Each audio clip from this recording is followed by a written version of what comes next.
We'll go now to a new article called Married to the Mob, What Trump Owes the Russian Mafia. Those are the words on the cover of the September issue of the New Republic. Investigative reporter Craig Unger looks at how the Russian Mafia has used the president's properties, including Trump Tower and the Trump Taj Mahal, to launder money and hide assets. Unger writes, quote, whether Trump knew it or not, Russian mobsters and corrupt oligarchs used his properties not only to launder vast sums of money from extortion, drugs, gambling, and racketeering, but even as a base of operations for their criminal activities. In the process, they propped up Trump's business and enabled him to reinvent his image.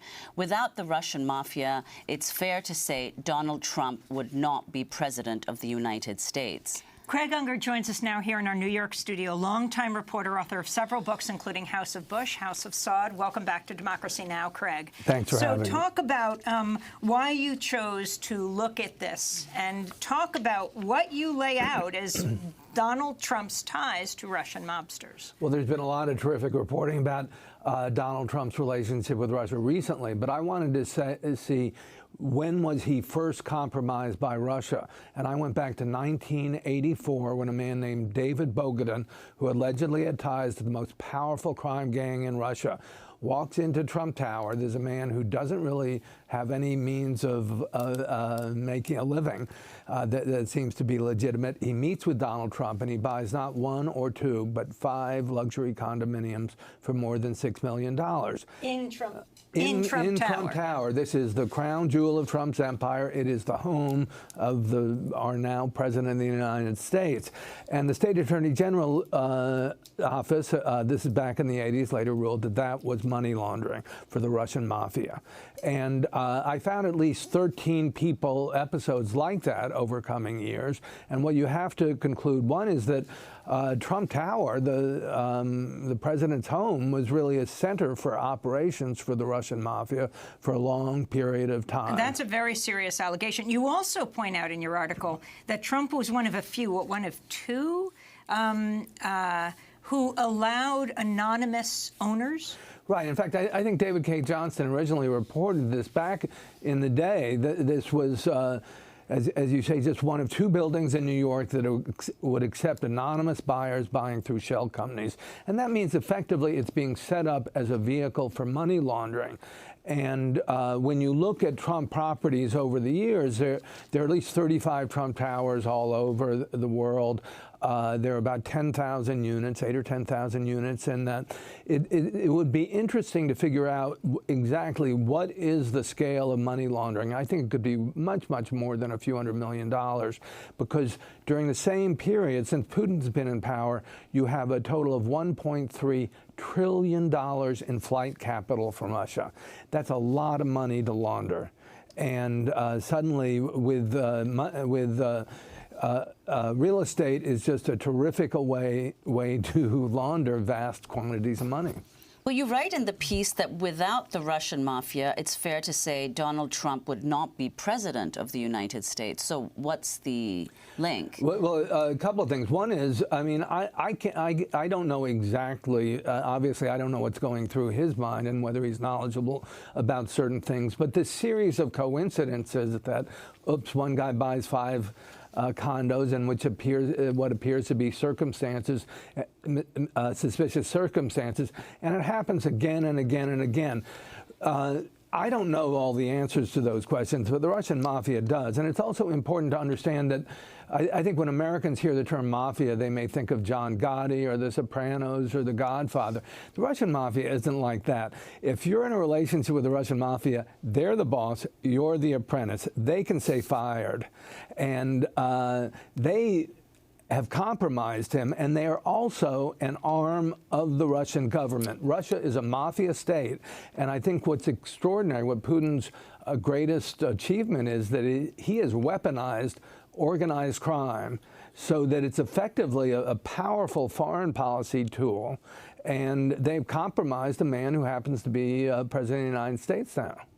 You write about a trip that Trump made back in 1987 to Moscow during the Gorbachev years. Why did he make that trip? Well, this was his first trip to Russia, and there was sort of a wooing going on in which he was hoping to build a Trump Tower in Moscow. It's been a dream that's been resurrected again and again and has never happened. But during that time, he first for the first time, you see his presidential ambitions surface immediately when he comes back. And he goes up to New Hampshire afterwards. He's met a lot of powerful people in Russia. He goes up to New Hampshire as if he's dipping his toes in the presidential waters for the presidential primary coming up in '88.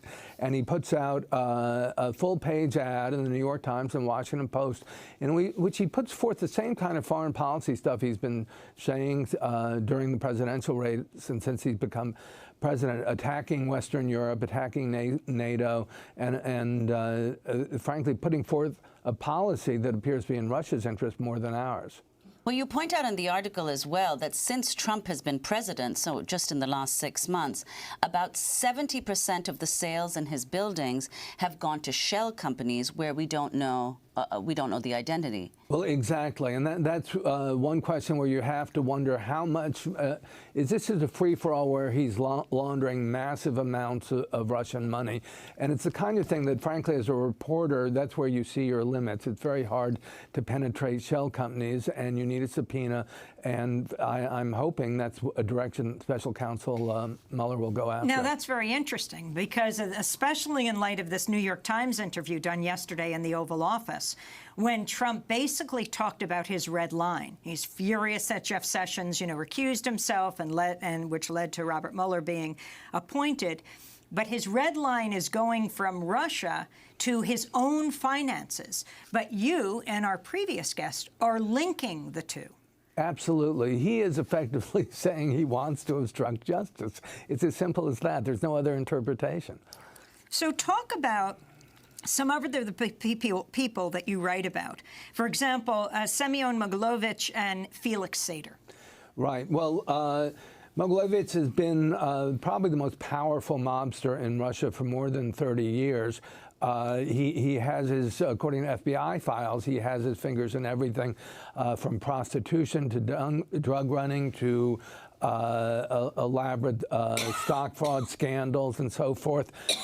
But what he is renowned for is money laundering, and he was so successful at it. He was known as the brainy Don because he has a degree in economics, and he's come up with some elaborate schemes that seem rather Byzantine and complicated, but they're very, very lucrative. And he was trusted by other mobsters to launder their money as well. So when you look at that $1.3 trillion figure and you just sort of think, well, how can you launder this vast quantity of money? It would be great to have a real estate mogul who had thousands and thousands of luxury condos you could trade back and forth through shell companies. That might be an answer. Well, you write in the article that no one has documented that Trump was even aware of any suspicious entanglements in his far-flung businesses, let alone that he was directly compromised by the Russian mafia or the corrupt oligarchs who are closely allied with the Kremlin. So what are the implications of that? I mean, there's still no direct link between Trump and the Kremlin as a consequence of him working with these oligarchs. I think that those links are starting to be made, and we see it with the meeting, the 8 people meeting with the 8 people that happened last year starting to come together. Also, I would argue Mogilevich himself has a direct relationship to Putin, and that's come out in various WikiLeaks releases. And his link to Trump one more time? Well, David Bogatin, going back to 1984, was tied to the Mogilevich crime gang, and Mogilevich is tied to Putin. Well, we're going to leave it there, but we're going to link to your article. Craig Unger's new cover story for The New Republic is headlined, Trump's Russian Laundromat. And we want to thank Sevagunitsky, who wrote the piece, Trump and the Russian Money Trail. We will link to his piece as well. That does it for our broadcast.